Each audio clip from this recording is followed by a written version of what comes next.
मुझे सच सच बताओ बादल, तुम्हारे परों से ये गुलाब के फूलों की खुशबू कहाँ से आ रही है? तुम तो कचरे से भोजन ढूंढने गए थे ना। सच बताओ, क्या तुम फिर उस नीली कवि के पास गए थे जो फूलों के बागीचे में रहती है? नहीं नहीं बिजली, वो असल में मैं फूलों की दुकान के पास से गुजरा था तो खुशबू मुझसे चिपक गई। तुम तो हर समय मुझ पर शक करती रहती हो। अरे बहू, छोड़ दे बेचारे को। कहीं से थोड़ी खुशबू लगा ली होगी तो क्या हुआ? तू तो ऐसे शोर मचा रही है जैसे इसने तुझे छोड़कर किसी कवि से शादी कर ली हो। दोस्तों, ये तो शुरुआत थी इस घर में जहाँ हर शाख पर एक जासूस और हर घोंसले में एक राज छुपा था। आज एक ऐसा हंगामा होने वाला था जिसमें कोमल चिड़िया और कबूतर भी फंसने वाले थे।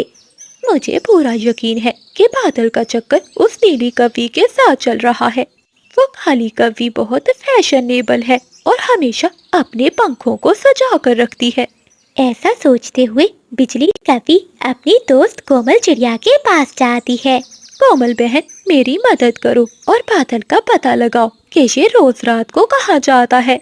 हो ना हो ये उस नीली कवि से मिलने ही जाता है।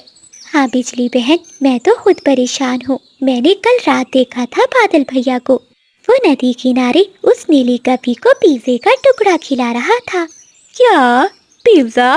मेरे खाने के लिए सूखे दाने तक नहीं लेकर आता और उस नीली कवि के लिए पिज्जा? आज रात मैं इसका पीछा करूंगी और इसे रंगे परों पकड़ूंगी। बरगद के पेड़ पर कबूतर रहता था जिसका काम बस अपना पेट भरना था। अरे तोते, सुना है तुमने? बिजली कवि ने बादल के खिलाफ एक पंचायत बुलाई है। आज जंगल की पंचायत में बड़ा मजा आएगा और मैंने सुना है वहाँ खाने के लिए भी भोजन होंगे। चुप कर जा कबूतर, तुझे तो बस खाने की पड़ी है।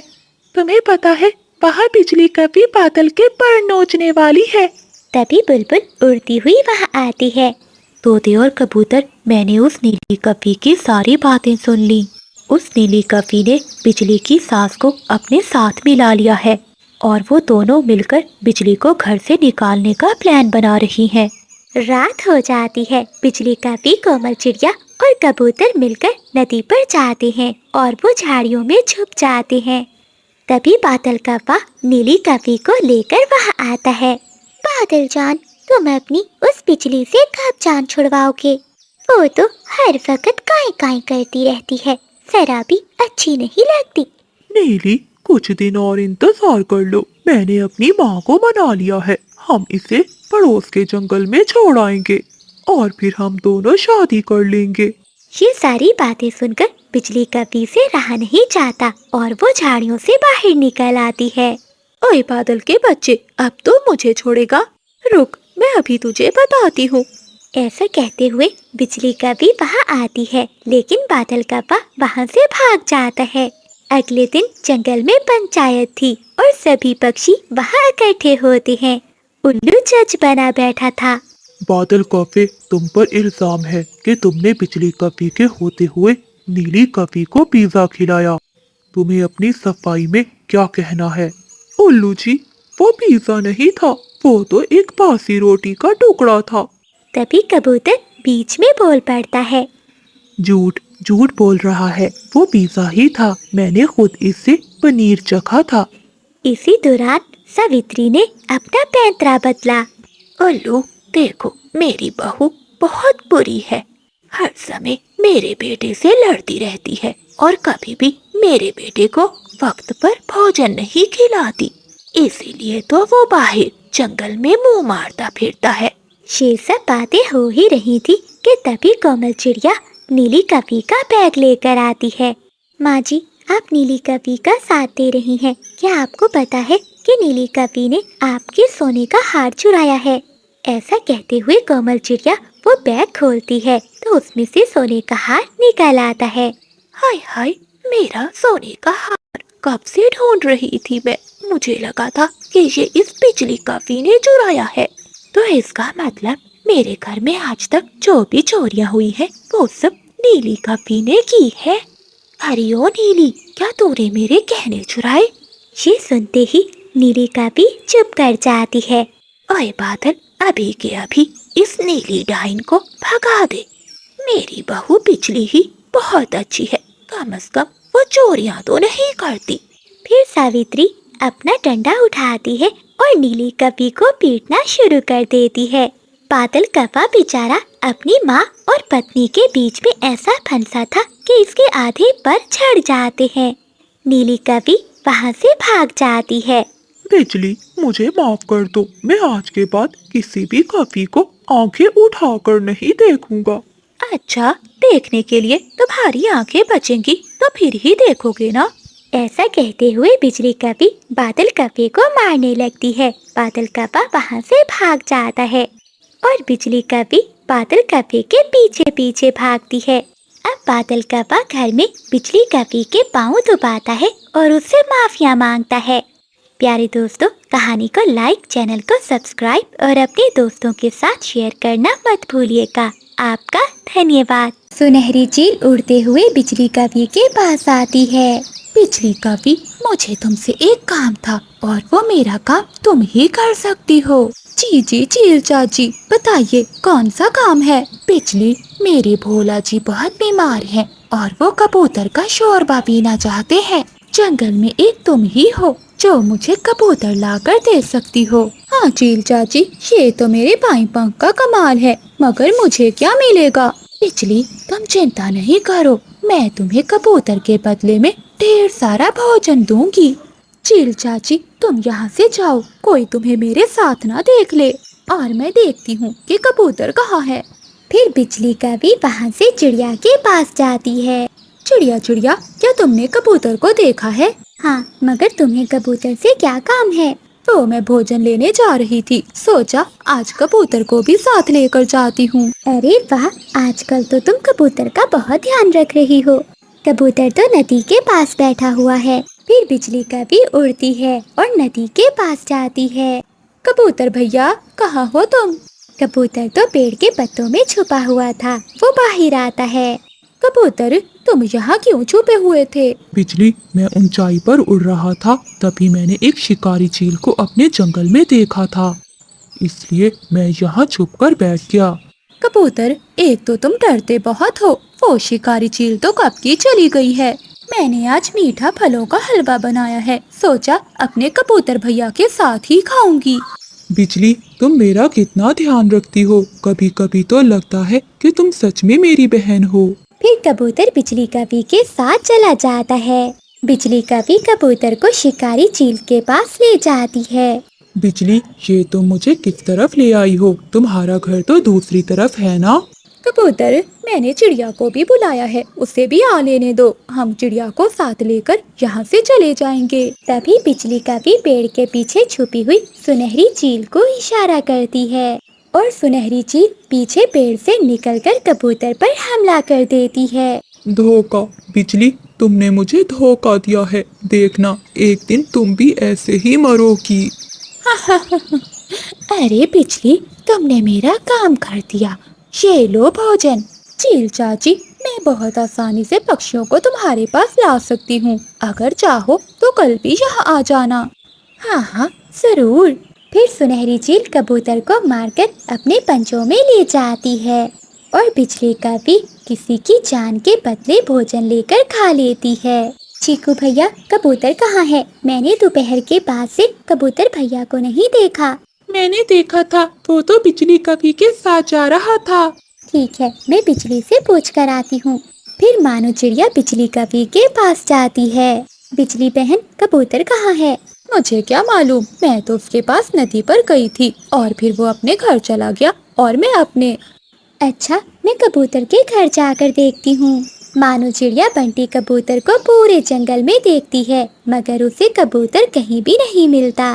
फिर मानो चिड़िया कबूतर की खोज में पहाड़ों की ओर जाती है तो कबूतर को शिकारी चील की गुफा के बाहर हंडिया के पास पड़ा देखकर रोने लग जाती है।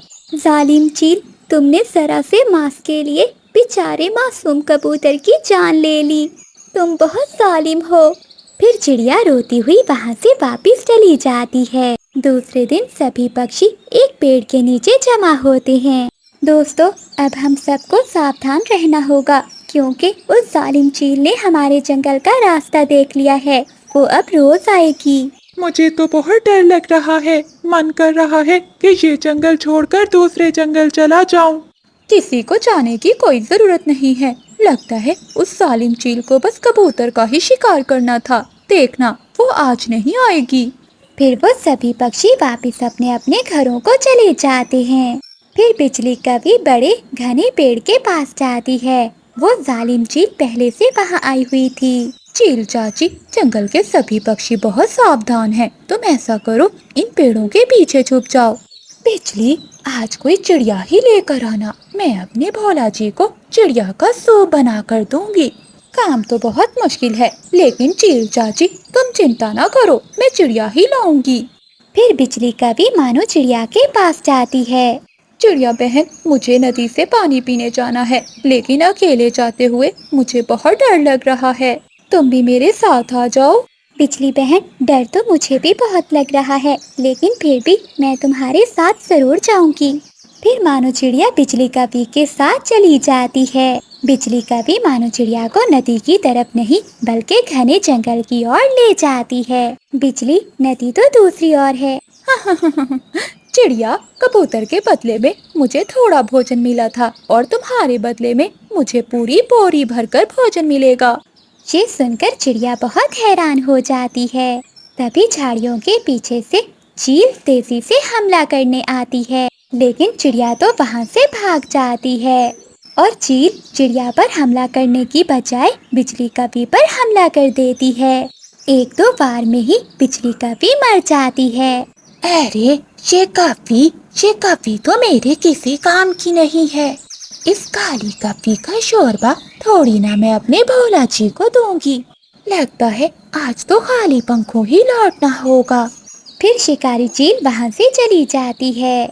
मानो चिड़िया भी वापस अपने जंगल में पहुँच जाती है। दोस्तों, अब हमें इस जंगल से जाने की कोई ज़रूरत नहीं है, क्योंकि हमारी दुश्मन वो शिकारी चील नहीं बल्कि हमारी अपनी ही दोस्त थी। बिजली कभी ही सबको अपने जाल में फंसाकर शिकारी चील के पास लेकर जाती थी। ये सुनकर सब खुश हो जाते हैं और वापस अपने अपने घरों को लौट जाते हैं। निकल जाओ मेरे घर से और अपने 2 बच्चों को भी ले जाओ। मैं तुम्हारे साथ नहीं रहना चाहता। आज के बाद मैं अपनी नई पत्नी पारो के साथ ही रहूंगा। बंटी चिड़ा पारो चिड़िया से शादी कर लेता है और अपनी पहली पत्नी और 2 बच्चों को घर से निकाल देता है। रोती हुई कोमल चिड़िया अपने दोनों बच्चों को लेकर जंगल में चली जाती है। वो अपनी माँ के पुराने घर में अपने बच्चों के साथ रहने लगती है। बच्चों, मैं चाहती हूँ कि तुम दोनों खूब पढ़ो और बड़े होकर अपने बाबा जैसे बनो। नहीं माँ, हम बाबा जैसे नहीं बनेंगे, क्योंकि बाबा तो आपको छोड़कर चले गए, लेकिन हम हमेशा आपके साथ रहेंगे। हाँ मम्मा, भैया ठीक कह रहा है, हम हमेशा आपके साथ रहेंगे और आपको कभी भी अकेले नहीं छोड़ेंगे। बच्चों, तुम दोनों मेरे जीने का आखिरी सहारा हो, हमेशा ऐसे ही रहना। कोमल चिड़िया पत्तों से टोकरी बनाया करती थी और उसे जंगल में बेचा करती थी। कोमल चिड़िया दिन रात बहुत मेहनत करती है और वो अपने बच्चों को बहुत प्यार से पालती है। ऐसे ही कई साल बीत जाते हैं। चिड़िया के बच्चे अब बड़े हो जाते हैं। कोमल चिड़िया अपनी बेटी मीना की शादी एक अच्छे पक्षी से कर देती है। अब उसके बेटे बबलू की बारी थी। बबलू बेटा एक बहुत अच्छी चिड़िया है, अगर तुम कहो तो मैं तुम्हारी शादी उससे करवा दूं। नहीं मम्मा, मैं किसी चिड़िया को पसंद करता हूँ, मैं उसी से शादी करूँगा। तो ठीक है बेटा, देर किस बात की, अगर तुम्हें वो चिड़िया पसंद है तो आज ही मैं तुम्हारी शादी करवा देती हूँ। ऐसे ही कुछ दिनों के बाद बबलू और पिंकी चिड़िया की शादी हो जाती है। शादी के कुछ दिनों तक तो अच्छा चलता रहता है, लेकिन बाद में पिंकी चिड़िया अपना असली रूप दिखाना शुरू कर देती है। पिंकी, तुमने मेरा भोजन तो बना दिया, लेकिन माँ का कहाँ है? दादी जी, इतनी सुबह माँ क्या नाश्ता करेंगी, आप कर लीजिए ना, मैं माँ के लिए फिर से बना दूंगी। बबलू नाश्ता करता है और वहाँ से चला जाता है। बबलू के जाने के बाद पिंकी अपने घोंसले में जाकर लेटी रहती थी। जब कोमल चिड़िया अपना भोजन बनाने के लिए रसोई में जाती है तो पिंकी चिड़िया अपनी सास से कहती है, अरे माँ जी, आपको भी बहुत भूख लगती है, बना देती हूँ मैं आपके लिए भोजन। ऐसा कहते हुए पिंकी वहाँ से चली जाती है। कोमल चिड़िया पहले की तरह ही काम करती थी। वो पत्तों से टोकरियाँ बनाकर बेचा करती थी। अरे माँ, आप घर के इतने काम क्यों कर रही हैं? पिंकी है ना, वो कर लेगी। माँ जी, क्या मैं काम नहीं करती? या आप अपने बेटे को दिखाना चाहती हैं कि घर के सारे काम आप ही करती हैं? धीरे धीरे पिंकी चिड़िया बबलू चिड़े को अपनी माँ के खिलाफ भड़काने लगती है। अगले दिन कोमल चिड़िया अपने बेटे से कहती है, बबलू बेटा, मुझे कहते हुए अच्छा तो नहीं लग रहा, लेकिन तुम अपनी पत्नी पर नजर रखो। तुम्हारे जाने के बाद वो भी घर से चली जाती है और शाम को लौट कर आती है। माँ, ये तुम कैसी बातें कर रही हो? मुझे अपनी पत्नी पर पूरा विश्वास है। अच्छा बबलू, कितने दिन हो गए मैं मीना से मिलने नहीं गई। सोच रही हूँ आज चली जाऊँ। माँ, आप रहने दीजिए। आपके जाने से बहुत खर्चा होगा। जब उसका मन होगा तो वो खुद चली आएगी। लेकिन बबलू, अभी मैं कमा लेती हूँ। अपना और अपनी बेटी का खर्चा मैं उठा लूंगी। तुम्हें इसकी चिंता करने की कोई जरूरत नहीं। लेकिन माँ, जाएगा तो हमारे घर से ही ना। एक दिन एक चिड़ा घर में आता है। कोमल चिड़िया रसोई में अपना भोजन बना रही थी। तभी उसे पिंकी के कमरे में से आवाज आती है, रोहन, मैं तुम्हारे बिना नहीं रह सकती। मैं तुमसे बहुत प्रेम करती हूँ। हाँ पिंकी, मैं भी तुम्हारे बिना नहीं रह सकता। तभी कोमल चिड़िया वहाँ आ जाती है। पिंकी, तुम मेरे बेटे को धोखा दे रही हो। आज आने दो मेरे बेटे को। आज मैं अपने बेटे को तुम्हारी सारी सच्चाई बताऊंगी। वो चिड़ा वहाँ से भाग जाता है। तभी पिंकी चिड़िया अपने पति को फोन करती है और उसे बुलाती है। बबलू जी, जल्दी आइए, माँ जी मुझे जान से मारने वाली थी। ये सुनते ही बबलू चिड़ा भागा भागा घर आता है। माँ, कहाँ हो? जल्दी बाहर आइए। तभी पिंकी चिड़िया रसोई में जोर जोर से रोने लगती है। पति जी, मुझे बचा लो, वरना आग से तुम्हारी माँ मुझे जलाकर मार देगी। बबलू बेटा, ये सब झूठ बोल रही है। तुम मुझे जानते हो ना।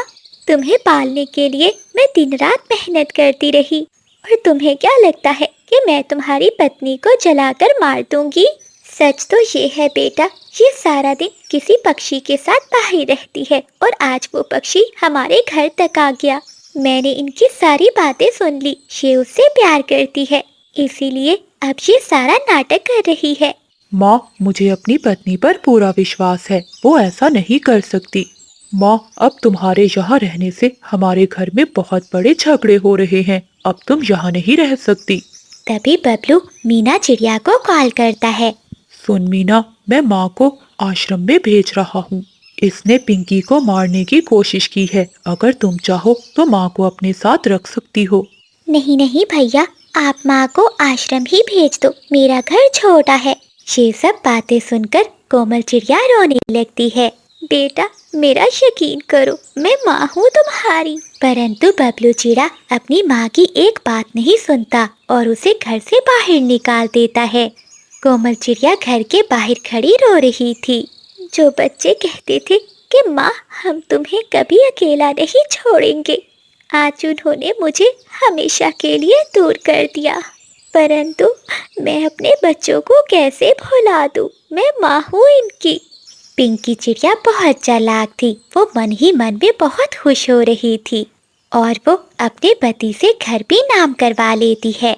एक दिन बंटी चिड़ा काम से घर लौट कर आता है तो वो देखता है कि घर के बाहर एक कबूतर खड़ा था, जो उसे बताता है कि उसकी पत्नी एक चिड़े के साथ ये घर बेचकर चली गई है। क्या? ये मैंने क्या कर दिया? माँ, हाँ माँ, माँ सही कहती थी। मेरी माँ किस हाल में होगी, कहाँ होगी? ऐ ऊपर वाले, ये मैंने क्या कर दिया? बबलू चिड़ा हर जगह अपनी माँ को ढूंढने लगता है, लेकिन उसे माँ कहीं नहीं मिलती। फिर वो वहाँ जाता है जहाँ उसकी माँ पत्तों से बनी हुई टोकरी बेचा करती थी। तोता बबलू को उसकी माँ का पता बता देता है। जब वो वहाँ जाकर देखता है तो एक बड़े घर में कोमल चिड़िया छोटे छोटे पक्षियों को पत्तों से टोकरियाँ बनाना सिखा रही थी। बंटी चिड़ा रोते हुए अपनी माँ से कहता है। माँ, मुझे माफ कर दो। मुझसे बहुत बड़ी गलती हो गई। मैंने आप पर विश्वास नहीं किया। बेटा, ऐसा क्या हुआ जो तुम्हें यहाँ मेरे पास माफी मांगने आना पड़ा? माँ, पिंकी चिड़िया सब कुछ बेचकर चिड़े के साथ भाग गई। बेटा, मैंने तो तुम्हें कई बार बताया था, लेकिन तुम्हें मेरी बातों पर विश्वास ही नहीं हुआ। मुझे माफ कर दो माँ, मैंने आपको बहुत दुख दिए हैं। बेटे, माँ कभी नहीं रोकती। मैंने कुछ पैसे जमा करके रखे थे, उन्हीं से ये घर खरीदा है। अगर तुम चाहो तो अपनी माँ के घर रह सकते हो। ये सुनते ही बंटी चिड़ा रोने लगता है।